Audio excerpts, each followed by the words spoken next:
ஐயோ, பொய் பொய்யா சொல்றாங்க பாருப்பா. அவங்க சொன்னாங்க இவங்க சொன்னாங்கன்னு அடிச்சு விடுறவங்கள பார்த்துருப்போங்க. ஆனா இங்க ஒருத்தர் அமைச்சரே இப்படி சொல்லியிருக்காருன்னு ஒரு தவறான தகவலை பொது மேடையிலேயே சொல்லியிருக்காரு. அதாவது தமிழ்நாட்டில் பிறக்கும் 1000 குழந்தைகள்ல 8 குழந்தைகள் பிறந்த உடனே இறந்து விடுவதா அமைச்சர் மா சுப்பிரமணியன் குறிப்பிட்டதா ஒரு தகவலை சுட்டிக்காட்டி, அப்படி பார்த்தா வருஷத்துக்கு 10 லட்சம் குழந்தைகள்னு வச்சுக்கிட்டா கூட 82,000 குழந்தைகள் இறந்து போறாங்களே அப்படின்னு மேடை பேச்சுல ஒரு இளைஞர் பேசியிருக்காரு. இன்னொரு விஷயம் இருக்கு. 1000 குழந்தைகளில் 8 குழந்தைகள் பிறந்தவுடன் இறந்து விடுகின்றன. ஐயா மா சுப்பிரமணியன் சொன்ன தகவல்.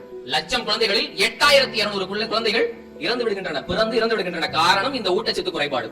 வருடத்திற்கு 10 லட்சம் குழந்தைகள் வைத்துக் கொள்வோம், 82,000 குழந்தைகள் இறந்து விடுகிறார்கள்.